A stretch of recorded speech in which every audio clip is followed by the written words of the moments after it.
Good deal. Looks good. Set.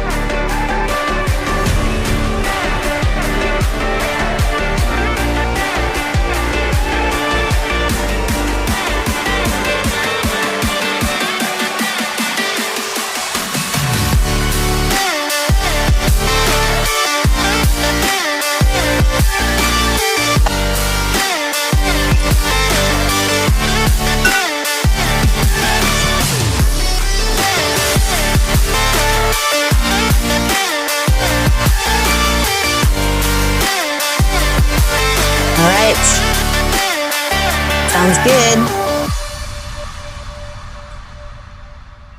Greetings, anarchists. Welcome back to this special edition of Anarchast, your home for anarchy on the internet. Let's get started.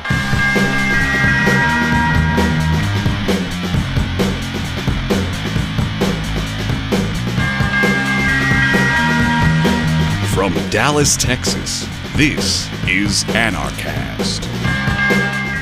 You know, guys, I used to think I was good at this until we tried to host a bunch of speakers back-to-back in 15-minute segments. Wow, is the technology behind the scenes a challenge, and the coordination and the people. Today, we're shifting. We're coming to you from, let's see, we have somebody from Costa Rica. We have Piazza, who is going to be with us on Zoom because we're going to do whatever we need to do to bring you these interviews. So welcome to the show, Piazza. How are you today? I am great. Thank you, Patrick. Thank you for being adaptable. Oh, yeah. Here we are on Zoom. I'm learning that is my superpower for this week. So it is awesome to talk to you in whatever form that we can possibly do that in.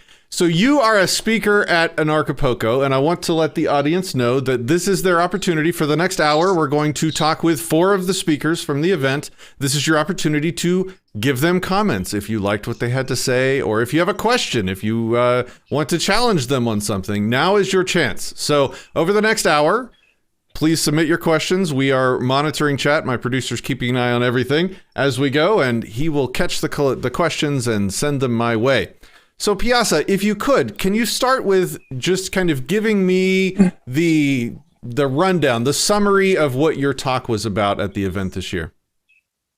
Yes, I can do that. So basically, the focus of my speech was all about unfucking your mind and what sovereignty truly means, because sovereignty is our birthright.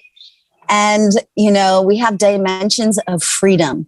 We have the physical freedom. We have liberties, right? This is the physical. But what I'm interested in really is the psychological and the emotional freedom that we feel. And I am bringing to awareness and light through the speech that we've all been groomed through fear to go along with somebody else's agenda, to be in prison already. We are already slaves within our own minds. So unless we've taken the time to look at that and to decondition ourselves from the beliefs and the moralities that we are carrying, we will still continue to be slaves no matter what it is that anybody grants us as a liberty, as a freedom, because everything is up to us. Like, we are the ones that we've been waiting for. We are the ones who are responsible for creating the reality that we desire. And so, as I said before, sovereignty is our birthright, but we've been conditioned out of it. So it's our responsibility to deprogram our minds and to remember who we are, because one of the biggest ways, the most detrimental ways that we've been groomed, in my opinion, and this is something that I'm talking about in the speech, is with our fear. We've been groomed through fear to doubt our human potential. And our human potential is far greater than we've been taught. And it's something that most of us have forgotten. And now is the time for us to remember that and to come back. So I also weave in a little bit of the Andean cosmovision, because I've been trained by the Queros, who are peoples indigenous to Peru. They talk about that this is the time of the Taripai Pacha. This is the time of coming back to ourselves. That we're coming from an age of that is evident by all the things that are going down. And we're going age meeting ourselves. And to me, this is the key to it. And remember who we are. To come back into this age, and also that this is an age, it's the end of the age of separation. So, so many traditions have talked about this time, but I love what the Andean peoples bring because they have kept their information so protected over all these kinds of inquisitions. So in a nutshell, we've been groomed to doubt our human potential. And we need to claim our sovereignty. We need to sit back on our throne and remember who we are so that we can change the world and stop being codependent on thinking that it's outside of ourselves by outsourcing our power. So it's about true sovereignty, emotional, psychological freedom. And that is our responsibility. You said that's it in a nutshell, I would say, Patrick. You can ask me a question.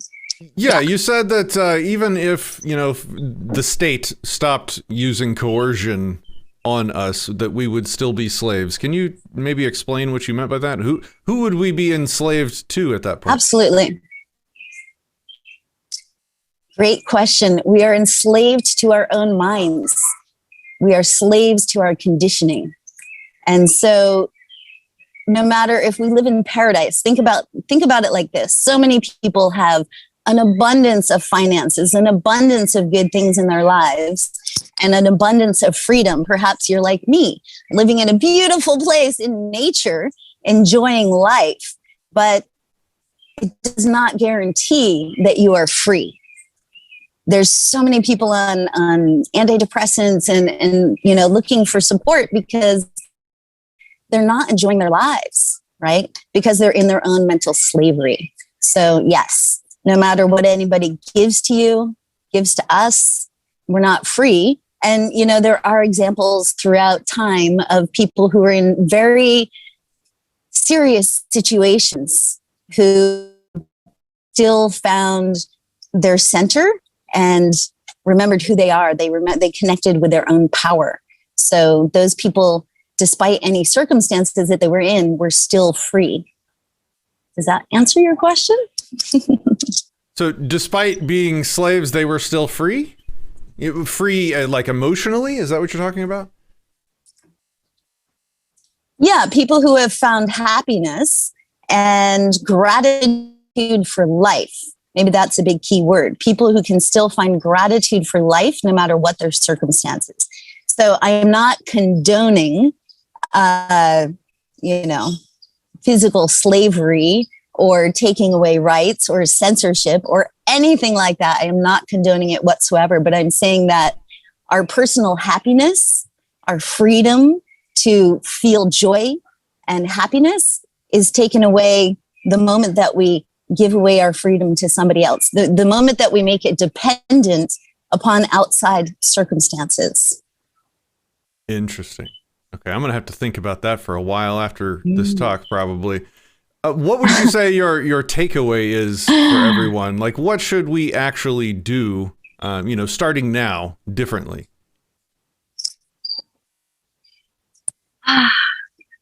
Right now, we can become aware in each and every moment and come back to mindfulness, to be aware of our senses, so that our senses, our ability to taste, feel, see, hear, and sense beauty is something that can bring us back to presence. And when we're in presence, we become aware of the moment. And if you take a moment to think of your very current present moment and recognize all the ways in which you are free, it will help to remind you of your personal power. It'll bring back your sense of self-worth, so you can take off the shackles and not be a slave. Let me prompt you with a practical contemporary example. So let's say that we're walking through the airport with our face diaper on. Do it. We are, not allowed to travel without. You're in a condition of, being controlled for sure. What would you say? What's the mental thing to focus on when you're in those situations? Because it sounds kind of like this is the situation that you're referring to. And breathing. What would be your recommendation? What do you mean by that? What do you mean by breathe? Absolutely. Okay. So, well, first of all, I'm going to say, and breathe is the theme of this whole amazing event. But let's see. First of all, I want to say that I feel triggered by the mask. I really do. When I see people with the mask on, I just want to rip that fucking thing off their face. And I feel like, ugh. So I would say that my freedom in that moment, when I have a trigger, is to express myself. And that doesn't mean expressing it at somebody, but to move it through my system. Because otherwise that whole energy, all those chemicals that are being released at that time are stuck in my system if I don't let it out. So we're just going to have to find ways to do that in public. Like if you're on a plane or something, but like release it, or you can consciously just release that through your breath, coming back to your breathing. Okay, you have a mask on, so I'm sorry, I don't like it either. Is it okay to release those stresses by calling TSA agents names? Because that really works for me. I know. I've almost been arrested in airports 2 times in my life because I got a little sassy with the people. But we have 1 minute remaining. No, I think that's if you want to let people know where they can find you and connect with you and follow up with you, now is your chance. Thank you, Patrick. That was quick. Okay, so my website is IamPiazzaUnleashed.com. And so I have retreats and I have online programs and ways that you can work with me. And I would love to work. I call myself a sovereignty mentor, and I'm trained as a somatic sexologist, sexological body worker. So I'm working with chi. That's what we should have been talking about. Oh my God. What is all that? Anyway, sorry, go ahead. Okay. Well, we'll have to have you back to talk about that stuff. So about freeing up your sexual energy, because that is your life force. So I'm a sovereignty mentor. I'm here to help people unleash themselves. So, and on Instagram, my name is IamPiazza_unleashed. It's a really good way. Sign up on my newsletter to find out what's happening. I have a sexual healing initiation retreat happening in July here in Costa Rica. That's my next event. So I love you all. Bless you all, freedom lovers. May we all find ourselves, our own freedom within. And that will shift it all, because it is a vibration. That will shift it all. Piazza, thank you very much for coming on. Raise the vibration and the planet together. So I love you. We will have to chat later. Thank you so much for coming on. Thank Talk to you soon. for having me. All right. Thank you, Piazza. Okay. Next up, ladies and gentlemen, we have, who needs very little introduction to this crowd, I am sure, the Mark Passio. Welcome to the show. Mark, how are you? Patrick, thank you so much for bringing me on. I'm well. Man, okay. So if there's one person that over the 7 years I've been doing YouTube on both of my channels, Disenthrall and now Anarchast, I have had, I think, more requests to invite you on the show for a discussion about ethics and moral philosophy than anyone else. And so I think we might have to follow up with you later to bring you back on to do a long-form discussion on that. But today we have... Oh, that's interesting. I'm surprised to hear that. But anytime you want to do that, I'll absolutely take you up on it. Awesome. That's excellent. Okay. See, I'm using this for networking. You guys think it's about y'all and Anarchapulco, and I'm just kidding. So you have an excellent speech at the event. Can you kind of give us the rundown on what you're talking about? Sure. My presentation is called The Deadly Pandemic That's Killing Anarchy. And People will be probably sort of a little bit surprised to hear that that is not the COVID-19 alleged pandemic.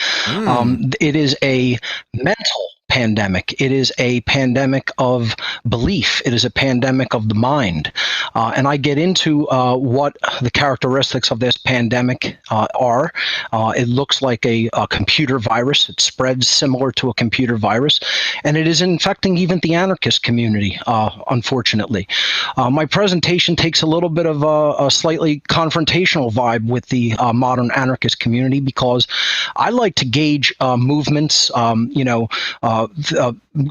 groups of people who are basically trying to put out similar ideas and come to a common goal. And our goal is not to be ruled by psychopaths in our world, not to be ruled by anyone, to rule ourselves, and to basically operate in a voluntary capacity with our fellow human beings. I have to gauge, the goals of that movement, or, whole ideology in the world, by what it's actually achieving, by what is happening in the events of our world. Are we accomplishing those goals as a movement, quote unquote? And I have to be honest with my findings. I have to be honest with the dynamics that I see in our community and in our world. And I don't think we're accomplishing those goals.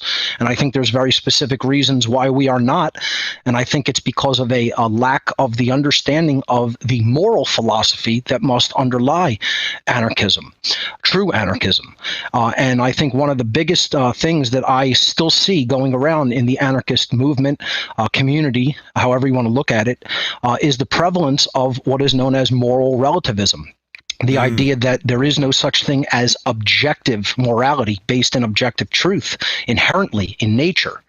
And when we take on the religion of moral relativism, I call it a religion. I don't even call it an ideology or philosophy. It is a false religion to me. When we take on this religious notion that there's no such thing as objective right and wrong, built into the very fabric of reality, we're setting ourselves up for complete failure from Jump Street. We're setting ourselves up from failure before we even begin, because this constitutes, I should say, a lack of understanding of natural law. And natural law is what is ultimately going to direct the dynamics of either freedom or enslavement in our entire world. As morality, as an objective understanding of morality, and then people in the aggregate choosing right action over wrong actions. As that dynamic increases, that is how freedom increases in the world. It's a law that's built into the fabric of reality. And conversely, as we ignore objective morality, and we, as a whole species, behave in the aggregate in immoral ways and condone immoral behavior, we become collectively more enslaved. I call this dynamic within natural law the law of freedom. And this is basically the crux of my entire presentation. I do not believe it has aired yet in the live streaming lineup. It's probably coming up shortly. Okay. So when you say objective morality, there's not many people that I think are using objective morality and defending that position out there anymore. You seem to be a dying breed, so to speak. I want to make sure when you use the word objective, I've heard people use the word objective morality three different ways. One is objective as in it exists as part of the fabric of reality, which sounds like what you're using it to mean. I've heard people say objective as in applies to all humans, whether or not those humans want it to be applied to them, or even whether or not those humans even know the objective rubric that you're discussing exists. That as well. Okay. I am of that position as well, both of those. And then the third way I've seen objective used, and this is the way I use it when I talk about objective morality, is objective as in anti-subjective, meaning it contains no elements that are based on feelings, emotions, time and place in the universe. It functions the same way in all times, places, locations, between all humans everywhere. You know, the universalizability. Man, 15 minutes is not enough time for this. All of those things. I will turn that into a prompt to you. All of those things. Okay. Yes, so, absolutely. I would agree with every one of those things as far as objective morality is concerned. Natural law is a set of laws that are universal, non-man-made, inherent to nature. They are immutable. They can never be changed. They are eternal. They exist in all times and places. And these are the laws that actually govern whether an entire species is going to create a situation in which they are either free or enslaved and then have to live in that reality. These are the real laws of manifestation, the real laws of attraction, not the fake New Age laws of attraction about feeling a certain way and then you get the physical things or situations you want in the small aspect of your life and your egoic desires. That's not what I'm talking about here as the laws of attraction. The real laws of attraction is as an entire society behaves morally according to the laws of objective morality, that society becomes free. And as a society ignores those laws that are built into the fabric of nature and just does not care about what objective morals are and continue to behave in an immoral capacity, they go deeper and deeper into bondage as an entire species. And that's what's happening. That is what is happening in our world because more people today are moral relativists than are not. I've done social experiments and I talk about them in the presentation that I do for Anarchapulco 2021. I've done social experiments in many different places where we ask the question whether people believe that morals are dependent on people's perceptions and feelings or whether they are objective and built into the fabric of nature. And overwhelmingly, we get the same results. 2 out of 3 people are moral relativists.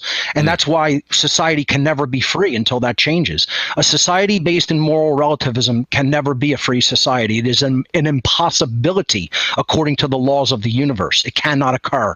And this is what many people, even in the anarchist community, certainly in the public at large, but even in the anarchist community, most people are still ignorant to these laws and how they function. And until they learn them and learn them well and understand that these are the governing dynamics that drive either freedom or enslavement, nothing is going to change, not for the better anyway.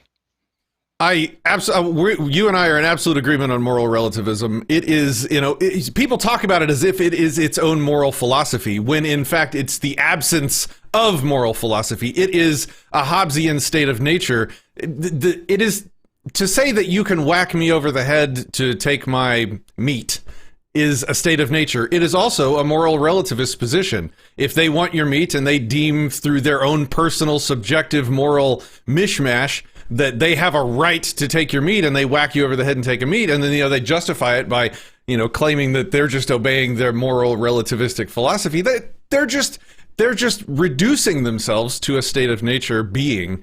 So yeah, we absolutely agree there. I look forward to hearing how maybe you can give us, we have 6 minutes left. Can you give us okay, really quick summary of where specifically, like when you say these laws of morality exist in nature, can you send me a picture of them? Like what proof do you have? Like where's the evidence of the moral laws actually existing in nature? Great question. And I'd like to make an addendum to the moral relativism, exploration that we were going down in a moment. But that's a great question.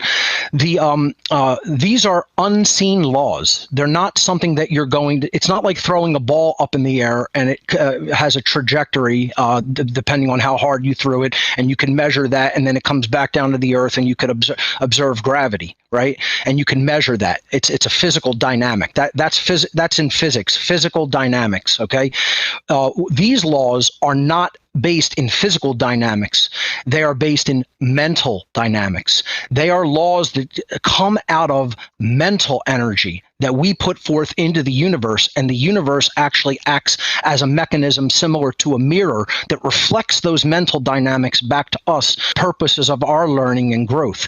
The proof, quote unquote, okay, and it does constitute a form of proof, is the measurement of how free any given society is based on their historical behaviors, based on a dynamic over a large swath of time. See, that's what makes it difficult to gauge.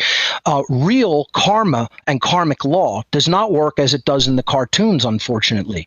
Somebody doesn't do a bad thing to somebody, say steal their money, and then they walk outside, and as soon as they walk out onto the street, a piano falls onto their head like it does in the cartoons. That's not how karma works, unfortunately. The laws of morality work in such a way that they are stretched out over periods of time. so that as an entire species engages in immoral behavior and the condoning of immoral behavior, such as the slavery of government, over time, those people and their progeny become more and more controlled and enslaved. So it's a difficult thing to measure, to see. This is why it is an occult law. It is an occulted law. That means hidden from our eyesight. It is hidden from view. We have to dig deeper than just the physical measuring implementation that the physical sciences have brought down to us. And we have to go into what I would consider the occult sciences. The occult sciences are sciences of the mind. They are sciences of the psyche, and ultimately they are the sciences of spirit. This constitutes a science of spirituality and a science of morality, really. And it can be measured by the observable and repeatable effects that we experience in our world. That is how it can actually be measured, as can many other things can be measured by their effects, which may not quite be able to be seen. We can't see, radioactive particles, okay, but we can measure the effects. If it's exposed to people, they can get radiation sickness. It's very similar to something like that, where it's not very readily seen. But if we measure the effects over long periods of time, we can understand the trend. Okay. Excellent. So in about a minute and a half that we have remaining, we have a question from Stephen, who asks what I was just about to ask you. Where can we be directed to learn more about these laws of the universe? You can go to my website, which is whatonearthishappening.com. I have a podcast series that constitutes currently 236 episodes. I really recommend highly that you do not skip around in these episodes. I recommend that you take them in order from number 1 all the way through and go progress to number 2, 3, 4, etc. And don't skip around. That is, it's laid out very specifically and meticulously in a stepwise progression. So each episode does not stand on its own. It's built on prerequisite knowledge in the previous episodes. And I list resources there in the podcast. There are links that you can download whole books on these topics and explore further on your own. The podcast is, as I said, a tapestry that is meant to be taken in as a whole, and an entire new worldview will open up to you. And part of that worldview I talk about in my presentation here at Anarchapulco this year about moral relativism, this idea that objective morality doesn't exist and people can just say right and wrong or whatever we say they are. And when we head down that path, we are basically exposing ourselves to a mind virus. That moral relativism is a plague. It is a mind virus, and it constitutes a deadly pandemic that if we want to see real anarchy ever express in the world as the human condition, which it absolutely should be because it's the only moral position that no one rules anyone else, we have to completely heal ourselves of this plague of moral relativism. I think we're going to have you back on for sure to have a meeting of the badass goatees. Sir, thank you for joining me. It's been a pleasure. We will, Patrick, thank you so much. It was great. Yes, sir. Talk to you soon. Thank you. All right, absolutely. Ladies. Have a good one. Right. Yes, sir. All righty, ladies and gentlemen. Next up, we have for you Luis Fernando Mises. Sir, welcome to the show. How are you?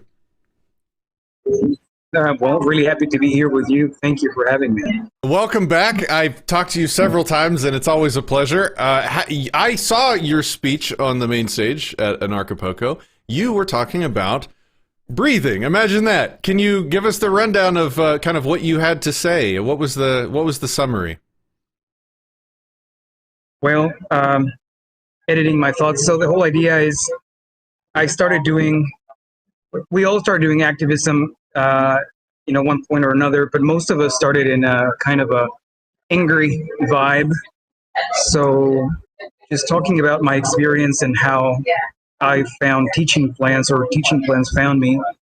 And then, a lot of people would not want to do teaching plans because of the legal status. So I was asking my unconscious mind to help me find a way to help people like that too, without the need of a teaching plan. So breathwork found me, and I think it's pretty. I proposed with today's, this year's event, Breathe in Anarchapulco. So when I was fortunate enough to be found by breathwork, I just wanted to share with everybody. So, it can be healing in all sorts of ways. What does that mean? How can we heal ourselves with breath work? Well, breath it really work depends just who you're means talking to. breath work just means breathing in a special way, right? Yes. So, right now Wim Hof is extremely popular. It's getting a lot of visibility, which is fantastic. That is one way. So Wim Hof activates the sympathetic nervous system. That's why it's really difficult to feel pain or feel cold if he's in water that's extremely cold. The breath work that I present is a different one where we activate the parasympathetic nervous system. So we're touching a whole different thing. And just a quick example, like I don't know anything about liver function, right? I cannot just tell my liver work this way. So a lot of your entire autonomic nervous system is kind of outside of our mind's conscious control. The only way we can control it is as we control our breath. So that's the only part of the autonomic nervous system that we can control. Once we do that, that's the portal that takes us to being able to play with the other parts. And we can do a lot of physical healing. We can do a lot of mental healing, a lot of psychological and spiritual. So it gets pretty deep and pretty fun pretty fast. Okay. Is this coupled with or meant to be coupled with meditation? Because there's a whole list of techniques that you can use for meditation. And is it kind of the same thing, or is this like an addition to? I know you're a yoga instructor, right? So is this all kind of wrapped up in sort of the same experience? Pretty much, yes. But it's its own animal. So when you say, is it like meditation? So the one of the main points of meditation is to achieve whole brain thinking. The whole idea of enlightenment is to connect both hemispheres, so you experience unity, so you're able to focus. So once you do that, you can achieve all sorts of things. With breath work, we can manipulate our brain waves, and we can get into alpha state, theta state, sometimes peak into gamma state. So yeah, it is manipulating your consciousness to be able to achieve certain results, which is basically what meditation is all about, what yoga is all about, to help you focus. The secret of life is focus, and that's something that breathwork helps you achieve. So you're at the VIP main venue, right? How is it going there? How are things? Everything is amazing. It's the place is beautiful. It's the first time I'm here. A lot of wonderful people.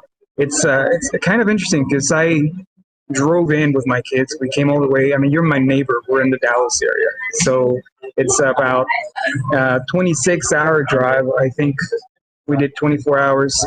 The entire thing was easy. And a lot of people say you cannot drive in Mexico. That's death sentence. You're gonna die, get dismembered, and whatever. I mean, everything was easy. So we made it from Dallas to Monterrey, spend the night. From Monterrey to Mexico City, spend the night, spend a day, and then came here 4 hours.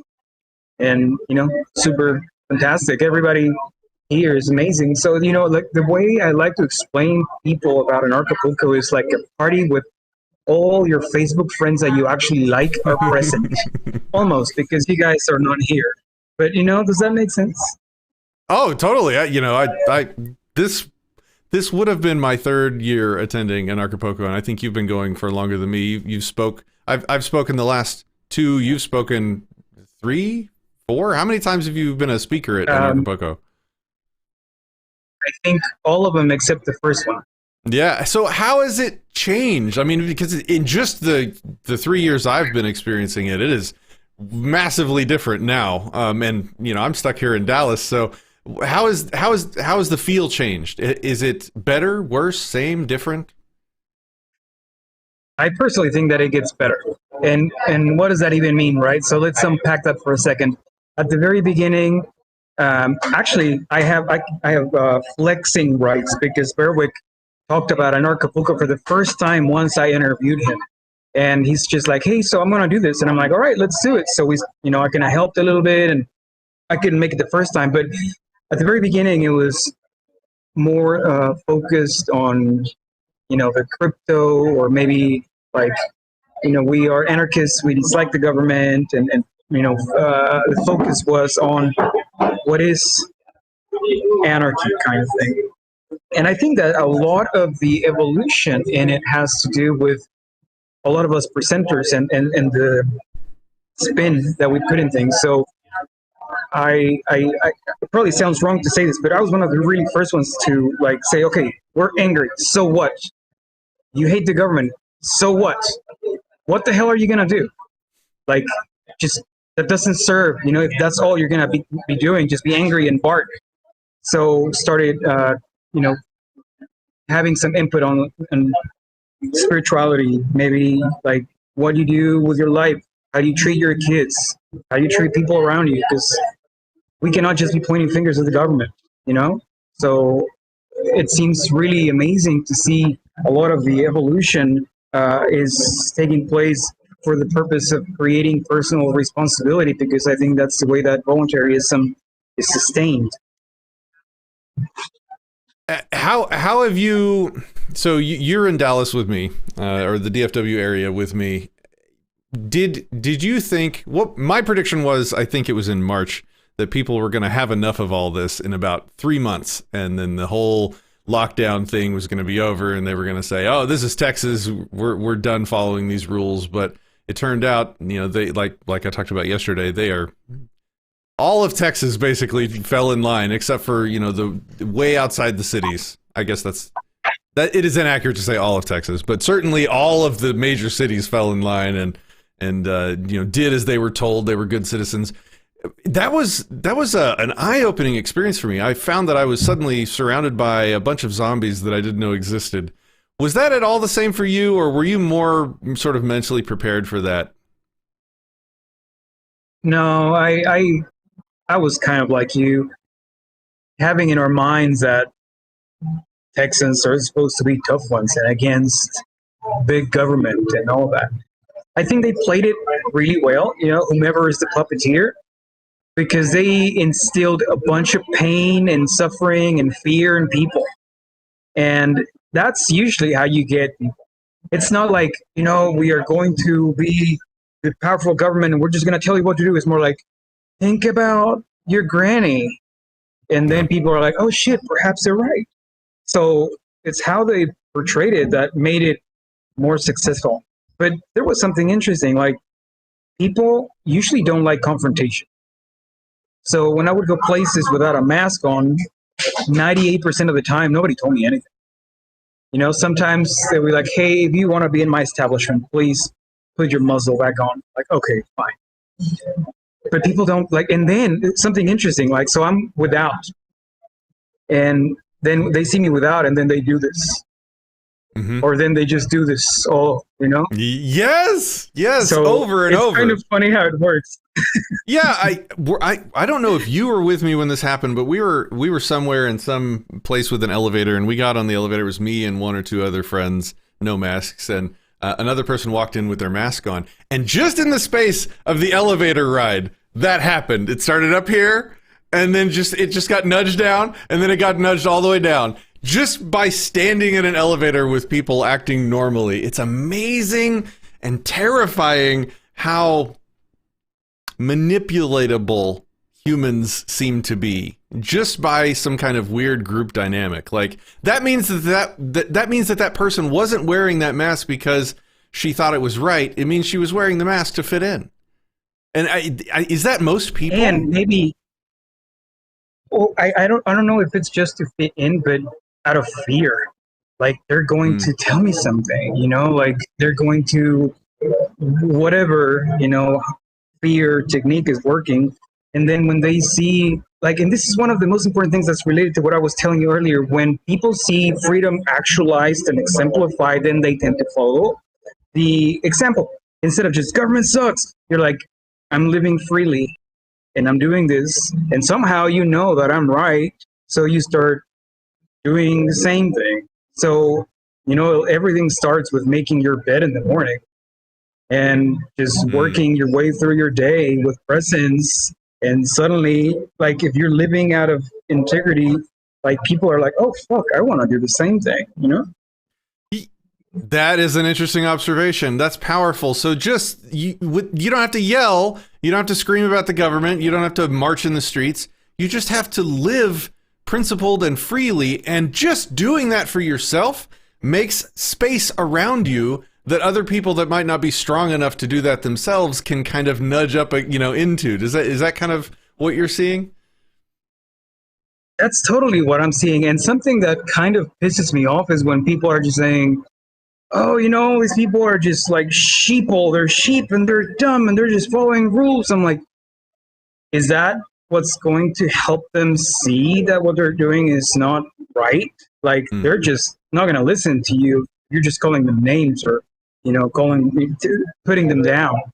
So the idea is, like, if you're standing on truth and connecting with it and you're living it, then it's something that's like tuning forks around you.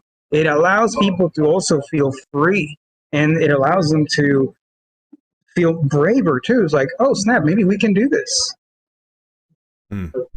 All right, Luis, it's been great having you on the show for this quick, short amount of time. Where can people find you, follow you, and learn more about you?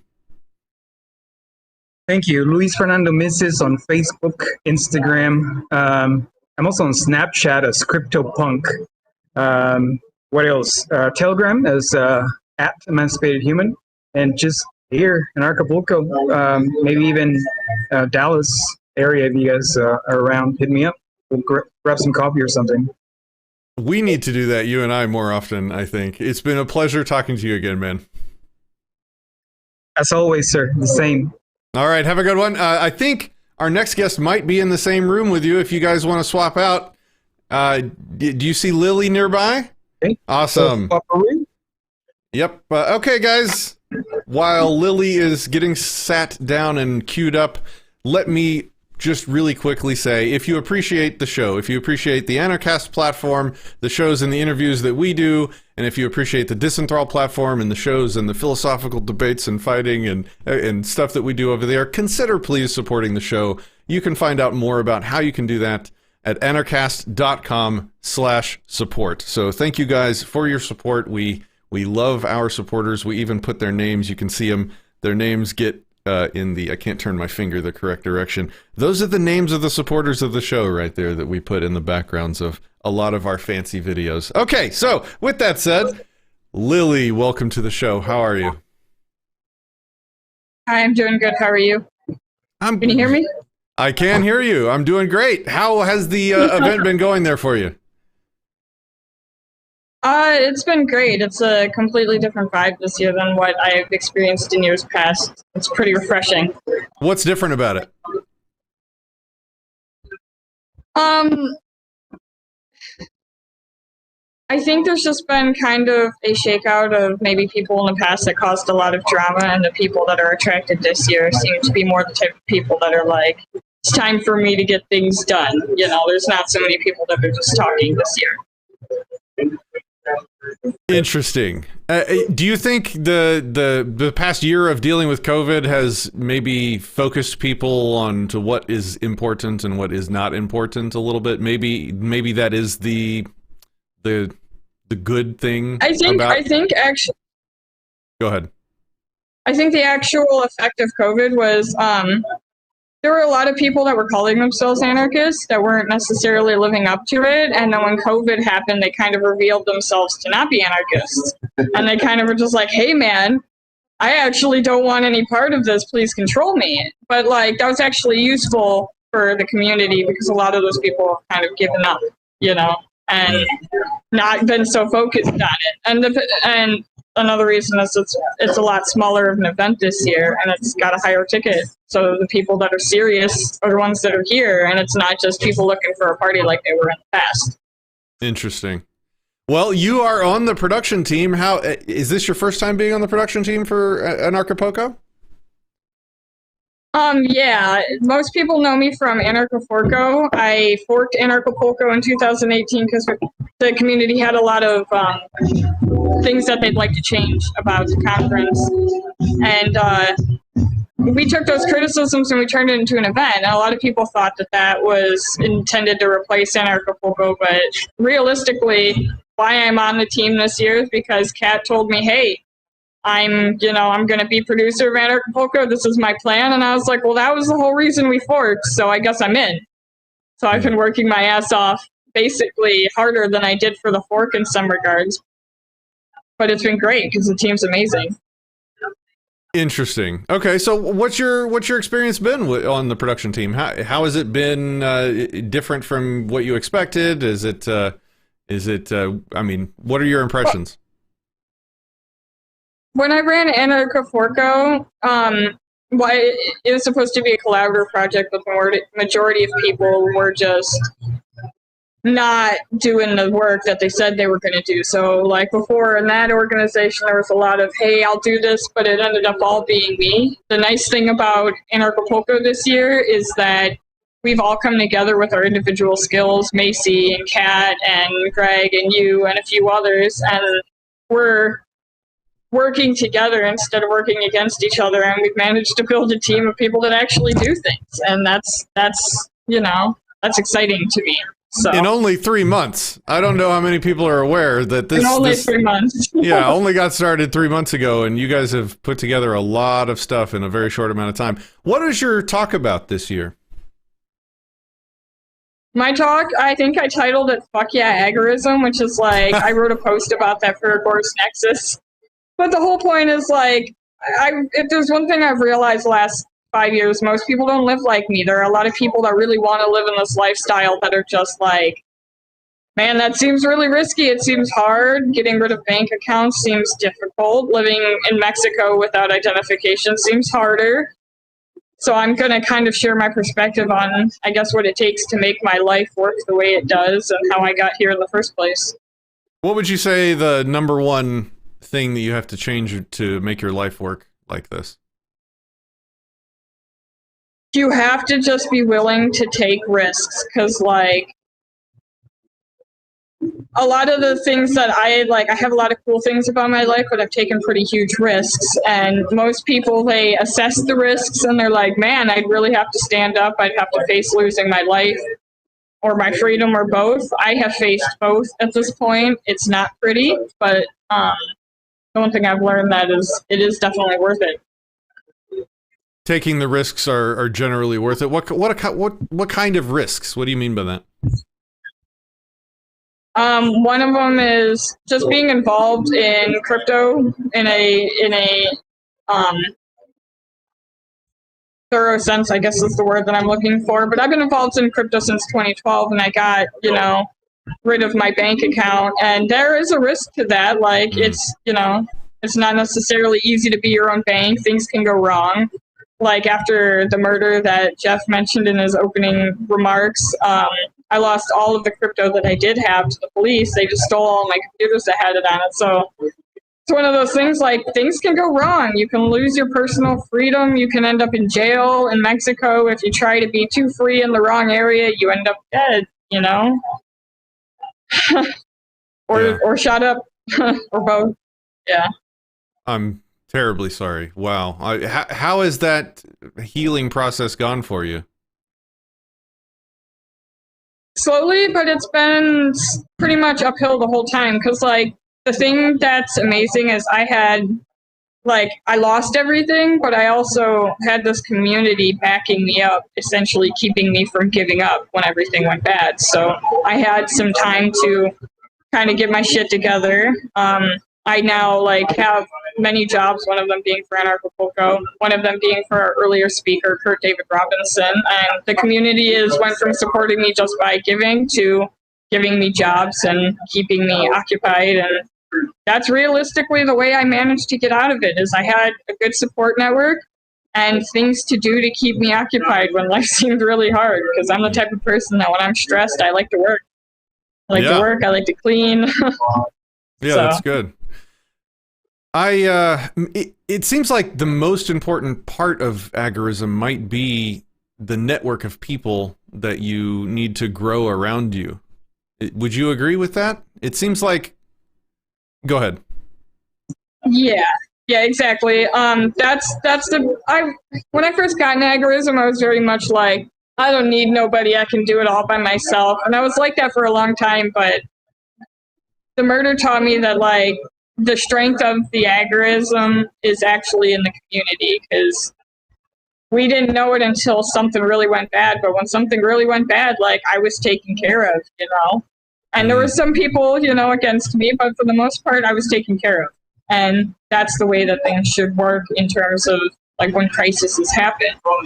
So I think it all kind of adds more legitimacy to it. I mean, personally, that was my experience over the past 3 years. My daughter was diagnosed with leukemia, and my network of anarchist friends stepped up in a way that totally blew me away. And I mean, they were even organizing like twice a day food runs so that my family didn't have to worry about food in the beginning when we really needed the help. I mean, it was just an outpouring of support, and I think that's what you're talking about having experienced. And that's one of the reasons why my first talk 2-3 years ago at Anarchapulco was on how to create your own sort of tribe of people, to have a network of people around you. Little did I know when I started the network in Dallas, Voluntarists of DFW, that it would have turned out to be so amazing and become what it was. And so I've been trying to help other people form their own groups. Is that some of what you've been trying to do? I kind of got burnt out on communities for a while after the murder, to be totally honest. And it's taken me a while to like really be open-minded to it again. Realistically, what's gotten me to come out of my shell is working for Anarchapulco, because I don't work well with others usually. It's generally just me or me and one other person. So like learning to work in this team collaboratively has been like an incredible learning experience, especially because everybody in the team is so supportive. They're so understanding when things go wrong. Nobody's like, what the fuck, you know, like it's been cool to like rework or relearn how to work with people, you know, because most people are just taught, you know, we got to segregate, we got to stop working together, we got to do everything on our own. But like, as we've proved with this year's Anarchapulco, some beautiful things can happen when we just swallow our pride and come together to work on the same thing, you know. It doesn't have to be to be community. Ha! Yeah, that's right. That's right.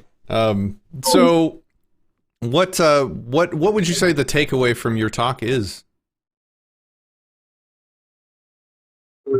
To kind of inspire people that like, because a lot of people look at my lifestyle and they go, man, Lily, you're so lucky. But I'm a firm believer in the idea that luck is what happens when hard work meets opportunity.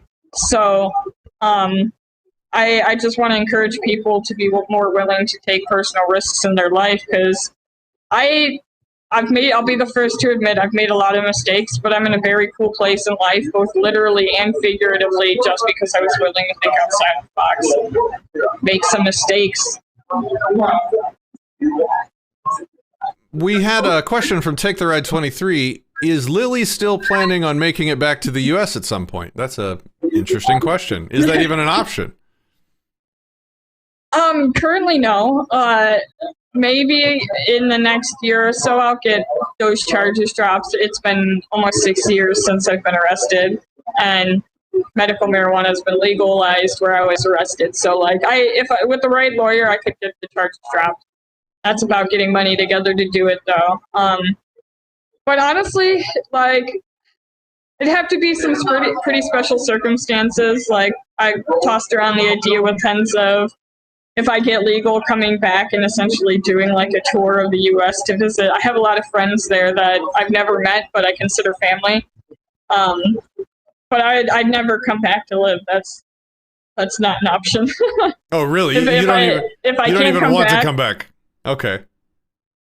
Well, like, maybe to visit. I have a lot of friends that I'm not so sure are gonna make it to Mexico, but like, not to stay. No, not long term. Maybe a month, you know, and then I'm gonna want to go back to Mexico. Like, I have dreams where I end up in the United States and I'm clawing my way back to Mexico, literally. So, What do you like about Mexico? What do you prefer about it? everything. It's cheaper. The people are nicer. It's easier to just do your own thing here. I'm essentially an undiagnosed autistic person, so like with the money that I make currently, I could not survive in the United States.